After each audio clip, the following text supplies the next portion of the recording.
بسم اللہ الرحمن الرحیم۔ السلام علیکم۔ میں بہت غریب لڑکی تھی، ہمارے پاس کھانے کو بھی پیسے نہ ہوتے تھے۔ ہمارا باپ مر چکا تھا اور بھائی کوئی نہیں تھا۔ بہنوں کی شادی کے لیے 1 لاکھ روپے کی ضرورت تھی۔ ماں نے کہا کہ بہنوں کو جہیز نہ دیا تو رشتہ ٹوٹ جائے گا۔ جہاں میں نوکری کرتی تھی وہاں 4 لڑکوں نے مجھے رات گزارنے کے لیے 1 لاکھ کی آفر کی۔ میں یہاں چلی گئی۔ جب چاروں لڑکوں نے میرے جسم سے ہوس پوری کر لی تو ان کا 5واں دوست بھی آ گیا۔ جیسے ہی کمرے میں آیا تو اسے دیکھ کر میری چینخ نکل گئی، کیونکہ حالات انسان کو وہ سب کرنے پہ مجبور کر دیتے ہیں جس کے بارے میں اس نے کبھی سوچا بھی نہیں ہوتا۔ یوں کہیے کہ وہ کبھی کبھی ضرورت سے زیادہ خواہشات انسان کو ختم کر دیتی ہیں، اور میں بھی نہ تمام ہونے والی خواہشات کے سفر پر نکل پڑی۔ میں رات 1 بجے سے اس چھوٹے سے کمرے میں بستر پر پڑی ہوئی تھی اور ایک کے بعد ایک دوسرے لڑکے نے مجھے نوچ ڈالا تھا۔ درد اپنی انتہا پر تھا، لیکن یہ سب کچھ میں نے اپنی مرضی سے قبول کیا تھا، اور نہ ہی مجھے اپنے لباس کا ہوش تھا اور نہ ہی جسم میں اٹھنے والی تکلیفوں کا۔ 2 ہی لڑکوں نے میرا حال ایسا کر دیا تھا کہ میرا سارا وجود زخمی ہو گیا تھا۔ یہ سوچ کر میری روح کانپ رہی تھی کہ مزید 2 لڑکے اور میرے ساتھ اپنی ہوس پوری کرنے والے آنے والے ہیں، اور مجھے پوری خوشی سے انہیں وقت دینا ہے۔ میں نے کبھی سوچا نہیں تھا کہ میری زندگی کی کوئی رات بھی ایسی ہوگی۔ یہ سب میں ایک بھاری قیمت کے عوض کر رہی تھی، اس لیے پیچھے ہٹنے کا تو سوال ہی نہیں تھا۔ میری ذمہ داریاں اور میرے گھر والوں کی خواہشات مجھے اس مقام تک لے آئی تھی جہاں میں نے ایک ہی رات میں 4 لڑکوں کے ساتھ رات گزارنے کی حامی بھر لی تھی۔ عام حالات میں تو کسی لڑکی کے لیے ایسا سوچنا بھی ممکن نہیں، لیکن میں جس گھڑی تھی وہاں مجھے یہ فیصلہ کرنے میں زیادہ وقت نہیں لگا تھا۔ وہ سب صحت مند اور تندرست نوجوان تھے جن کی طاقت کے آگے میں کچھ بھی نہیں تھی۔ بستر تک آنے والے دونوں نوجوان نے لمحوں میں مجھے قابو کر کے اپنی پوری طرح ہوس کا نشانہ بنا لیا۔ یہ پہلی دفعہ تھا جب میں کسی مرد کے لمس سے آشنا ہوئی تھی۔ دوسرے لڑکے کے نکلتے ہی تیسرا لڑکا بھی کمرے کے اندر چلا آیا۔ میں نے گہری سانس خارج کی۔ میں تھوڑا وقت چاہتی تھی، لیکن وہ کہنے لگا کہ اتنا وقت نہیں ہے، باہر اس کے اور بھی دوست انتظار میں بیٹھے ہیں۔ اس کی بات سن کر میری آنکھوں سے آنسو بہہ نکلے۔ وہ فوراً ہی میرے پاس چلا آیا اور میرے آنسوؤں کو نظر انداز کرتا اپنی جوش میں مجھ پہ بکھرنے لگا۔ میرے وجود میں برداشت کی سکت ختم ہو رہی تھی۔ میں بار بار اسے خود سے دور کرنے کی کوشش کرتی، لیکن وہ اتنا ہی مجھ پر حاوی ہونے لگتا۔ ایسا لگ رہا تھا جیسے اسے اس کھیل میں مزہ آ رہا ہو۔ میرے دھکا دینے پر وہ پہلے سے بھی زیادہ جوش سے میرے قریب آتا، اس لیے اب میں اسے روکنے کی غلطی نہیں کر رہی تھی اور خاموشی سے خود پر گزرنے والی اس قیامت کو برداشت کر رہی تھی۔ 1 گھنٹے تک وہ اپنی پیاس بجھاتا رہا اور جاتے جاتے اس نے دانتوں کے نشان میری گردن پر چھوڑ دیے اور کہنے لگا اگر اسے دوبارہ موقع ملا تو وہ میرے ساتھ دوبارہ وقت گزارے گا۔ اس کے جانے کے بعد میں نے اپنی نگاہ اپنے وجود پر ڈالی تو میں کانپ گئی۔ جسم کا کوئی حصہ ایسا نہیں تھا جہاں زخم موجود نہ ہو۔ تیسرے نوجوان نے تو حد سے زیادہ مجھے زخمی کر دیا۔ جگہ جگہ اس کے دانتوں کے نشان پیوست تھے۔ مزید 2 لڑکوں نے بھی 1 گھنٹہ مجھے اس طرح اپنی ہوس کا نشانہ بنائے رکھا۔ ان لوگوں نے مجھ پر ذرا بھی رحم نہیں کیا، اور آتا بھی کیوں، انہوں نے ایک بڑی رقم کے بدلے میری 1 رات خریدی تھی۔ وہ تو اپنا حصہ وصول کر رہے تھے اور یہ 1 رات میری زندگی کی سیاہ ترین رات بن گئی تھی۔ میرا حال ایسا تھا کہ مجھے کچھ ہوش نہیں رہا تھا۔ میں خود سے کروٹ بدلنے کی بھی قابل نہیں رہی تھی۔ آہستہ آہستہ تکلیف سے میری آنکھیں بند ہو رہی تھی، اور جب تینوں لڑکے بتایا کہ ان کا چوتھا دوست بھی آ گیا ہے، مجھے بھی اتنی ہمت باقی نہیں بچی تھی کہ انہیں انکار کر پاتی یا مذمت کر سکتی۔ جیسے ہی 5واں لڑکا کمرے میں داخل ہوا اور میرے بستر کے قریب آیا تو مجھے دیکھ کر اس کی چینخ نکل گئی۔ وجہ جان کر آپ کے بھی رونگٹے کھڑے ہو جائیں گے۔ میرا نام بشریٰ تھا اور میری عمر صرف 20 سال تھی۔ میں نے گریجویشن کر رکھی تھی، لیکن ان کے دور میں گریجویشن کچھ بھی نہیں ہوتی تھی۔ لوگ ماسٹر کر کے بھی ڈگریاں ہاتھوں میں لے یا سڑکوں کے طول سیمٹ رہے ہوتے۔ اس بات کا صحیح طریقہ اندازہ مجھے اس وقت ہوا جب میں نوکری کی تلاش کے لیے نکلی۔ ہر کمپنی کے آگے نوجوان کی بڑی سی لائن لگی ہوئی تھی جو اپنی باری کے منتظر ہوتے۔ ایسے مجھے جیسی لڑکی کو نوکری کہاں ہو سکتی تھی جس کے پاس نہ تجربہ تھا اور نہ ہی کوئی بڑی ڈگری؟ مگر نوکری ڈھونڈنا میری اولین ضرورت اور ترجیح بن چکا تھا، کیونکہ ابا کے انتقال نے ہماری کمر توڑ دی تھی۔ ابا گھر میں واحد کمانے والے تھے اور ہم 3 بہنیں بن بیاہی گھر میں موجود تھی۔ میری بڑی بہن نے کوئی تعلیم حاصل نہیں کی تھی، اس لیے کمانے کی ذمہ داری اس کی بجائے میرے کاندھوں پر آ گئی تھی۔ میں گھر سے باہر نکلی تو میرے ہوش ٹھکانے آ گئے۔ میں تو باہر کی دنیا کو بہت آسان سمجھ رہی تھی۔ کسی لیکن اب مجھے سمجھ آیا کہ ابا کتنے جتن کر کے ہمارے لیے روٹی کماتے تھے۔ میں ہمیشہ ہی ابا سے اس بات پر ناراض رہتی کہ وہ ہماری خواہشات پوری نہیں کرتے۔ میری ناراضگی پر ابا کا چہرہ ہمیشہ اتر جاتا، بڑی محبت سے مجھے پکار کر کہتے، بشریٰ بیٹی، ایک دن تیرے باغ بھی جاگ جائیں گے۔ لیکن مجھے وہ دن اپنی قسمت میں آتا نظر نہیں آتا تھا۔ اور پھر ایک رات ابا نیند میں ہی خدا کو پیارے ہو گئے، اور جب ہم پر صبح بات کھلی کہ ابا ہمارے درمیان نہیں رہے، تب ہمیں اس بات کا احساس ہوا کہ ابا ہمارے لیے کس قدر اہم تھے۔ جب تک وہ ہمارے سروں پر موجود تھے، کم سے کم دنیا کی بری نظروں اور روٹی جیسی بنیادی ضرورت سے تو ہم محروم نہیں تھے۔ ابا کے انتقال کے کچھ دن بعد تک تو آس پڑوس والوں نے، ہمارے خاندان والوں نے ہماری مدد کی، لیکن آہستہ آہستہ سبھی اپنی زندگیوں میں مصروف ہو گئے۔ آج کے دور میں کون کس کا پیٹ پال سکتا ہے؟ مجبوراً مجھے ہی نوکری کی تلاش کے لیے گھر سے نکلنا پڑا، اور مجھے سمجھ آ گیا کہ عورت کے لیے باہر کی دنیا کس قدر مشکل ہے۔ کسی کمپنی میں مجھے نوکری نہیں ملی تھی۔ ہر کمپنی کے باہر ہزار نوجوان پہلے سے ہی کھڑے تھے۔ میں نے اسکولوں کا رخ کیا تو یہ دیکھ کر میری حالت خراب ہو گئی کہ آدھے دن سے بھی زیادہ کام کرنے کے عوض صرف 6,000 روپے مل رہے تھے، جس میں گھر کے بل ہی ادا ہو پاتے۔ اس لیے میں ہر اسکول والے مجھ سے میرا تجربہ پوچھتے، میرا منہ خالی رہ جاتا، اور تلاش کرنے کے باوجود بھی کوئی نوکری نہ ملی۔ تو میری ایک دوست کے بھائی کے توسط مجھے ایک پیزا ہاؤس میں ویٹر کی نوکری مل گئی۔ یہ شہر کے ایک پوش علاقے میں بنا ہوا پیر صاحب ہاؤس تھا، جہاں ہر وقت ہی مردوں کا بہت رش رہتا۔ کالے رنگ کا چست سا پینٹ کوٹ میرے حوالے کر دیا، جس پر پیزا ہاؤس کا نام لکھا ہوا تھا، اور مجھے اگلے ہی دن سے نوکری پر بلا لیا گیا۔ اس نوکری کے بڑے عجیب تقاضے تھے جو مجھے پورے کرنے تھے۔ انہیں ایک ماڈرن سی لڑکی ویٹر کے نام پہ چاہیے تھی، جس کے چھوٹے چھوٹے سے بال کاندھوں پر پھیلے ہوئے ہوں اور بہت سارا میک اپ کر کے ڈرائنگ ہال میں کھڑی ہوں۔ میں یونیفارم اپنے بیگ میں ڈال کر گھر واپس لوٹ آئی تھی۔ میں ابھی تک فیصلہ نہیں کر پائی تھی کہ مجھے یہ نوکری کرنی ہے یا نہیں، کیونکہ یہ میرے لیے ایک بہت ہی مشکل کام تھا۔ ابا کی موجودگی میں تو کبھی بلا ضرورت گھر سے نکلنے کی نوبت بھی پیش نہیں آ رہی تھی، اور پیزا ہاؤس میں تو اتنے سارے مردوں کے درمیان اتنا تنگ لباس پہن کر کھڑے ہونا میرے لیے ایک نہایت ہی کٹھن مرحلہ تھا۔ مگر بھوک انسان سب کچھ کروا لیتی ہے۔ میں وہاں سے گھر واپس آئی تو میری ماں دروازے پر کھڑی پریشان مجھے دیکھ کر ان کی آنکھوں میں آنسو آنے لگے۔ میں نے اماں سے کہا کہ عدت کے دنوں میں وہ دروازے تک کیوں چلی آئی، تو اماں روتے ہوئے کہنے لگی کہ بیٹا، بجلی کے میٹر والے آئے تھے اور انہوں نے ہماری بجلی کاٹ دی۔ اماں کی بات سن کر میرا دل تھک سا بیٹھ گیا۔ گرمی زوروں پر تھی اور ایسے میں بغیر بجلی کے گزارا کرنا بہت ہی مشکل تھا۔ پچھلے 3 مہینے سے ہم بل ادا نہیں کر پائے تھے، اور شاید اسی لیے ہماری بجلی کاٹ دی گئی تھی۔ اماں کے آنسوؤں نے میرے لیے فیصلے کو بہت آسان کر دیا تھا۔ میں نے اماں کو گلے لگایا اور انہیں بتایا کہ مجھے ایک اچھی نوکری کی جگہ مل گئی ہے، اور کل سے مجھے نوکری پر جانا ہے۔ اماں نے میرے سر پر ہاتھ رکھ کر کہا کہ اب تم ہی میرا بازو ہو، اور تمہیں ہی اپنی دونوں بہنوں کی شادی بھی کرنی ہے۔ اماں نے بھاری ذمہ داری میرے کندھے پر ڈال دی، اور میں سوچ رہی تھی کہ میں یہ ذمہ داری کیسے نبھاؤں گی، لیکن مجھے یہ فرض نبھانا تھا۔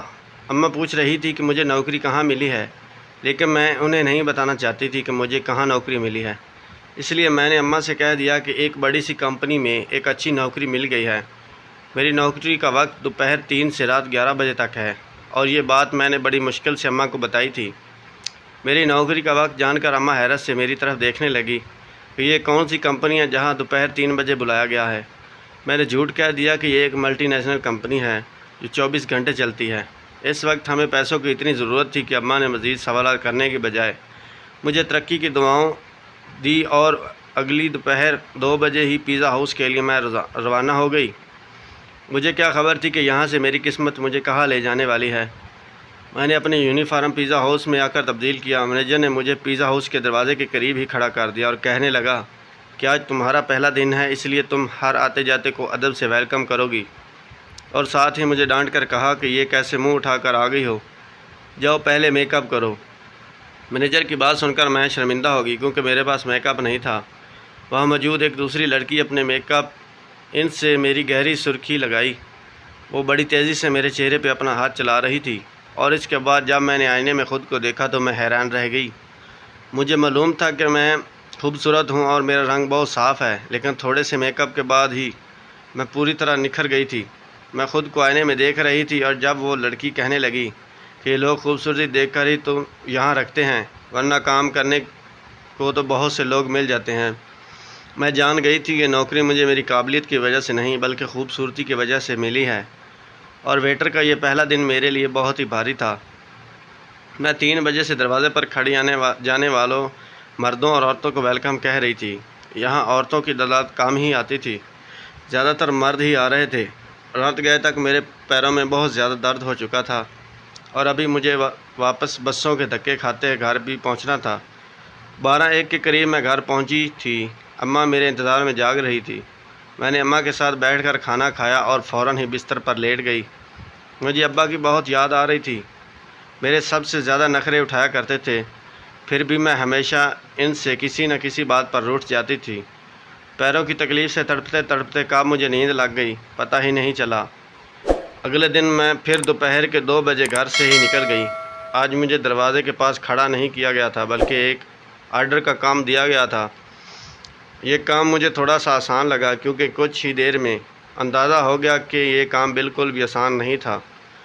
میں جس کے پاس بھی آرڈر لینے کے لیے جاتی تھی ان میں سے اکثر مرد مجھے سر سے پاؤں تک دیکھتے اور مسکراتے، بدلے میں مجھے بھی مسکراہٹ کا تبادلہ کرنا، یوں کہ یہ میری نوکری کا تقاضا تھا۔ جان بوجھ کر آرڈر دینے میں کافی وقت لگاتے اور کبھی کبھی تو آرڈر دیتے وقت اس قدر قریب آ جاتے کہ میری سانس رکنے لگتا۔ یہ پیزا ہاؤس مجھے جیسی ویٹرز کی وجہ سے چل رہا تھا۔ اس بات کا مجھے اچھی طرح اندازہ ہو گیا تھا کہ یہاں آنے والا زیادہ مرد ویٹرز کی وجہ سے ہی آتے ہیں۔ دن تیزی سے گزرتے رہے اور مجھے یہاں نوکری کرتے کرتے 1 مہینہ ہو گیا تھا۔ اس 1 مہینے میں کافی کچھ ایسا ہو گیا جو میرے لیے بہت ہی عجیب تھا۔ مردوں کی عجیب عجیب نگاہیں، آرڈر دینے کے بہانے قریب آنا اور معنی خیز جملوں کا تبادلہ۔ لیکن اس نوکری کی سب سے اچھی بات یہ تھی کہ تنخواہ سے ہٹ کر اس 1 مہینے میں ٹپ کافی پیسے جمع ہو گئے۔ میں نے انہیں پیسوں سے بجلی کا بل ادا کر دیا اور آہستہ آہستہ میں پیزا ہاؤس کے ماحول کے عادی ہوتی جا رہی تھی۔ 4 لڑکے روز ہی شام کے وقت پیزا ہاؤس آتے اور سب سے آخر والی ٹیبل پر بیٹھ جاتے۔ وہ ٹیبل میرے حصے میں ہی تھی اور روزانہ میں ان کے پاس آرڈر لینے کے لیے جاتی تھی۔ وہ چاروں ہی 24-25 سال کے نوجوان تھے جو مجھے گہری نگاہوں سے دیکھا کرتے تھے۔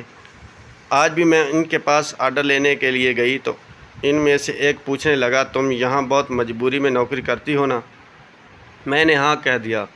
اس نے فوراً ہی اپنا کارڈ نکال کر میرے آگے رکھا اور کہنے لگا، تم بہت ہی شریف لڑکی لگتی ہو، اگر کبھی کسی مدد کی ضرورت پڑے تو یاد کر لینا۔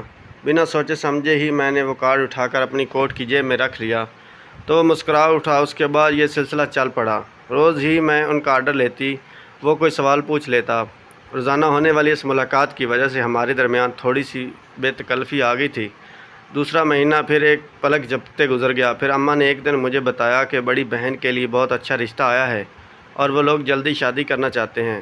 اماں کی بات سن کر میں پریشان ہو گئی کیونکہ ابھی تو میں نے گھر کا ہی خرچہ اپنے کندھوں پر اٹھایا تھا، شادی کی ذمہ داری کا تو میں نے سوچ بھی نہیں سکتی۔ اماں کہنے لگی، تو اپنی کمپنی میں سے لون لے لے، کتنی تو بڑی کمپنیاں لاکھ روپے لون مل سکتا ہے، یہ تیری بہن کی اچھی سے شادی ہو جائے گی۔ میری بڑی بہن بھی 24 سال کی ہو رہی تھی اور اماں اس کی طرح سے بہت پریشان تھی۔ اب میں اماں کو کیا بتاتی کہ میں تو پیزا ہاؤس پر معمولی سی نوکری کر رہی تھی، لاکھ روپے مجھے کہاں سے ملتے۔ اماں نے جب مجھے یہ کہا تو میں نے ان کو کسی بات کا جواب نہیں دیا، لیکن اماں کی آنکھوں میں مجھے چمکتی ہوئی امید صاف دکھائی دے رہی تھی۔ اماں کو یقین تھا مجھے کمپنی سے لون مل جائے گا اور میں سوچ رہی تھی کہ میرے جھوٹ نے مجھے کہاں پھنسا دیا۔ اور اگلے دن میں نوکری پر سارا دن پریشان رہی اور یہ بات میرے ساتھ کام کرنے والی لڑکی نے نوٹ کر لی اور مجھ سے کہنے لگی، کیا بات ہے بشریٰ، آج تم بہت زیادہ پریشان لگ رہی ہو۔ میں نے اسے بتا دیا کہ بڑی بہن کی شادی ہے اور میرے پاس بالکل بھی پیسے نہیں ہیں۔ میری بات سن کر وہ کہنے لگی، تو اتنا خرچہ کرنے کی کیا ضرورت ہے، سادگی سے رخصتی کر دو۔ اس کی بات سن کر میں سوچ پڑ گئی، وہ ٹھیک ہی تو کہہ رہی ہے، اتنا مسئلہ بنانے کی ضرورت کیا تھی۔ گھر آ کر میں نے اماں کو یہی مشورہ دیا کہ وہ سادگی سے بہن کی رخصتی کر دے، لیکن میری بات سن کر وہ کہنے لگی، ہر کسی کو ہمارے مسائل کا علم نہیں، لڑکے والوں نے پہلے ہی جہیز کے نام پر ایک لمبی لسٹ تھما دی ہے، اگر میں نے خالی ہاتھ تیری بہن کو رخصت کر دیا تو اس کے سسرال والے ساری زندگی سے باتیں سناتے رہیں گے۔ اماں کی یہ بات سن کر مجھے غصہ آیا۔ میں نے کہا، ایسی جگہ بازی کی شادی کرنے کی ضرورت ہی کیا ہے۔ میری بات سن کر اماں ناراض ہو گئی اور کہنے لگی، اللہ اللہ کر کے تیری بہن کا ایک اچھی جگہ سے رشتہ آیا ہے اور تو اس میں نقص نکال رہی ہے۔ اگر آج تیرا باپ زندہ ہوتا تو مجھے تیری منت نہ کرنی پڑتی، وہ خود ہی اپنے بیٹی کے لیے کیسے بھی رقم جمع کر لیتے۔ اماں کی آنکھوں میں آنسو آ گئے تھے اور ان کی بات نے میرا دل بھی دکھا دیا۔ وہ ٹھیک ہی کہہ رہی تھی کہ اگر ابا زندہ ہوتے تو وہ کسی بھی طرح پیسے جمع کر لیتے۔ میں نے اماں کو گلے لگایا اور ان سے وعدہ کیا کہ میں جلد ہی پیسوں کا انتظام کر لوں گی۔ میں خود بھی نہیں جانتی تھی کہ اتنے سارے پیسے مجھے کہاں سے ملیں گے۔ باپ کا سایہ واقعی اولاد کے لیے بہت بڑی نعمت ہوتا ہے۔ وہ اپنی جان پر کھیل کر بھی اولاد کو زندگی کے ساتھ سکھ دیتے ہیں، اور میرے لیے اپنے باپ کی جگہ لینا بہت مشکل تھا۔ دن یوں ہی پریشانی کے عالم میں گزر رہے تھے۔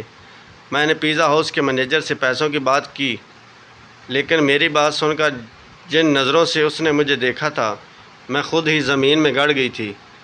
لڑکے اب بھی روزانہ پیزا ہاؤس آتے اور میں ان کا آرڈر لینے گئی تو ان میں سے ایک نے کہا، کیا بات ہے، آج تو آپ کا چہرہ بالکل ہی اترا ہوا ہے۔ اس کی بات سن کر نہ جانے کیوں میری آنکھوں میں آنسو آ گئے تھے۔ وہ بار بار اصرار کرنے لگا کہ میں اسے پریشانی بتاؤں۔ نہ چاہتے ہوئے بھی میں نے اسے اپنا مسئلہ بتا دیا، کیونکہ مجھے بھی کسی ہی ایسے شخص کی تلاش تھی جس کے آگے میں کھل کر اپنا درد بیان کر سکوں۔ میری بات سن کر اس کے چہرے پر مسکراہٹ آ گئی اور کہنے لگا کہ اتنی چھوٹی سی بات کے لیے آپ اس طرح پریشان ہیں۔ آپ کو اپنا کارڈ اسی لیے تو دیا تھا کہ کوئی بھی پریشانی ہو تو آپ ہمیں یاد کر لیں۔ میں حیرت سے ان کے چہرے کو دیکھنے لگی۔ میں یہ سوچ بھی نہیں سکتی تھی کہ وہ 4 اجنبی لڑکے مجھے پیسے دے سکتے ہیں، لیکن ان چاروں نے فوراً ہی مجھے لاکھ روپے کی پیشکش کر دی تھی۔ میں حیرت سے آنکھیں پھاڑ کے ان کی طرف دیکھ رہی تھی۔ وہ کہنے لگے 1 لاکھ روپیہ دینا ان کے لیے کوئی بڑی بات نہیں، لیکن مجھے بھی ان کے لیے کچھ کام آنا ہوگا۔ ان کی بات سن کر میں ٹھٹک گئی۔ ان لڑکوں کو مجھ سے کیا کام ہو سکتا ہے؟ یہ بات سمجھنے میں مجھے زیادہ دیر نہیں لگی تھی۔ اس نے فوراً ہی گھبرا کر بولا کہ میں ایک شریف گھر سے تعلق رکھتی ہوں اور میں کوئی غلط کام نہیں کر سکتی۔ وہ ہنس کے کہنے لگے کہ ہم نے صرف پیشکش کی ہے، قبول کرنا یا نہ کرنا آپ کی مرضی ہے، لیکن آج کے دور میں 1 لاکھ روپے آپ کو کوئی بھی نہیں دے گا، چاہے وہ آپ کا قریبی رشتہ دار ہی کیوں نہ ہو۔ بات تو ان کی بالکل ٹھیک تھی، لیکن میں اپنی عزت گروی رکھ کر لاکھ روپے حاصل نہیں کرنا چاہتی تھی۔ اس لیے میں نے انہیں صاف انکار کر دیا کہ میں حالات سے پوری طرح تھک چکی تھی، اور ایسے ہی تھکی ماری جب لوٹ کر گھر آئی تو میری اماں اور بہنیں میری منتظر تھی۔ اماں نے بتایا کہ باجی کے سسرال والے 1 مہینے بعد ہی شادی کی بات کر رہے ہیں، اور وہ باجی کے ساتھ ساتھ چھوٹی کو بھی اپنے چھوٹے بیٹی کے لیے لینا چاہتے ہیں۔ اس طرح ایک خرچے میں 2 شادیاں ہو جائیں گی۔ چھوٹی کے رشتے کا سن کر جہاں مجھے خوشی ہوئی تھی، وہاں 1 مہینے کا وقت سن کر میری جان نکل گئی۔ پیسوں کا کوئی انتظام نہیں ہو سکا تھا اور اماں مجھ پر امید باندھے بیٹھی تھی۔ میں نے ایک نظر اپنی باجی کے چہرے پر ڈالی، جہاں بہت عرصے کے بعد مجھے خوشی کی دمک نظر آ رہی تھی۔ میں باجی کے سسرال والوں سے ملی تھی۔ وہ لوگ واقعی بہت اچھے تھے، لیکن آج کے دور میں سادگی اور بغیر جہیز کے کون دلہن رخصت کرواتا ہے؟ وہ بھی اس معاشرے کے افراد تھے۔ میں اپنی بہنوں کی خوشی کو ہمیشہ قائم دیکھنا چاہتی تھی۔ میں نے اماں سے کہا کہ آپ شادی کی تاریخ پکی کر دیں، میں پیسوں کا انتظام کر لوں گی۔ میری بات سن کر گھر میں خوشی کی لہر دوڑ گئی تھی، مگر وہ لوگ اس بات سے بے خبر تھے کہ یہ خوشی میری ذات کی بربادی کے بدلے انہیں حاصل ہونے والی ہیں۔ اگلے دن میں نے ان 4 لڑکوں سے حامی بھر لی۔ وہ مسکرا کر کہنے لگے، ہم جانتے تھے کہ آپ ضرور مان جائیں گے۔ ان چاروں نے 1 رات کے لیے مجھے اپنے ساتھ لے جانے کی بات کی تھی۔ میں نے اماں کو بتایا کہ سال کے اختتام کے وجہ سے کمپنی میں کام بہت زیادہ ہے، مجھے 1 رات کمپنی میں ہی گزارنی ہوگی۔ کمپنی نے میرا لون منظور کر لیا ہے، اس لیے میں ان کی بات ماننے پر مجبور ہوں۔ لون پاس ہونے کی بات سن کر اماں اس قدر خوش ہو گئی، کہا انہوں نے مجھے رات رکنے کی اجازت بھی دے دی، اور میں پیزا ہاؤس سے چھٹی لینے کے بعد ان 4 لڑکوں کے ساتھ چلی گئی۔ ان چاروں نے مجھے اپنی درندگی کا نشانہ بنا ڈالا، اور جب 5واں لڑکا اندر آیا تو مجھے دیکھ کر اس کی چینخ نکل گئی، کیونکہ پورا بستر خون میں بھرا ہوا تھا اور میں اپنی زندگی کی شاید آخری سانس لے رہی تھی۔ اس نے فوراً ہی مجھے اپنے بازوؤں میں اٹھایا اور گاڑی میں ڈال کر چھوٹے سے ہسپتال لے گیا، جہاں شاید اس کا کوئی جاننے والا ہی ڈاکٹر تھا۔ کئی گھنٹے ICU میں رہنے کے بعد میری حالت کچھ بہتر ہوئی تھی، لیکن میرا زخم وجود میری بربادی کی گواہی دے رہا تھا۔ اور لڑکا چوتھا ان کا ہی دوست تھا، لیکن اس کے اندر انسانیت ابھی باقی تھی۔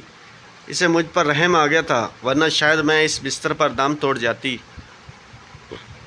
میں نے ان کو اماں کا فون کر کے بتا دیا تھا کہ میری کمپنی سے چھٹی نہیں ہوئی۔ اس لڑکے نے ہسپتال کا سارا خرچہ خود اٹھایا اور اس کے دوستوں سے لاکھ روپے لے کر مجھے دے دیے۔ وہ چاروں بہت امیر تھے، کاروباری لوگوں کے بیٹے تھے، جو چاہتے تو بغیر مجھے برباد کیے بھی میری مدد کر سکتے تھے۔ میری ٹھیک ہونے پر ہسپتال سے چھٹی مل گئی تھی، رقم بھی میرے ہاتھ آ گئی تھی، لیکن اب کچھ بھی پہلے جیسا نہیں رہا تھا۔ اس لڑکے نے مجھے اپنی فیکٹری میں نوکری کی آفر کر دی تھی اور یقین دلایا کہ میں وہاں عزت سے نوکری کر سکتی ہوں۔ آج میری دونوں بہنوں کی شادی ہو گئی تھی اور میں اس لڑکے کی فیکٹری میں نوکری کر رہی ہوں۔ ایک بات میں اچھی طرح جان گئی تھی کہ آج کے اس دور میں بغیر غرض کے مدد کرنے والے لوگوں کی تعداد نہ ہونے کے برابر ہے۔ ہمیشہ نوکری کرنے والے لڑکیوں کو عزت کی نظر سے دیکھیں، کیونکہ وہ بہت ہی مجبوری کی حالت میں اپنے گھر سے نکلتی ہیں، چاہے پھر وہ تنگ لباس پہن کر کسی پیزا ہاؤس کے دروازے پہ ہی کیوں نہ کھڑی ہوں۔ تو دوستو، یہ تھی میری آج کی کہانی۔ امید ہے آپ کو آج کی کہانی پسند آئی ہوگی۔ کہانی اچھی لگے تو اس کو لائک ضرور کیجئے، اپنے دوستوں کے ساتھ شیئر کیجئے۔ اگر آپ نے ابھی تک میرے چینل کو سبسکرائب نہیں کیا تو اس کو فوراً سبسکرائب کر لیجئے، تاکہ آپ کو میری ہر آنے والی کہانی کا نوٹیفیکیشن بر وقت مل سکے۔ شکریہ۔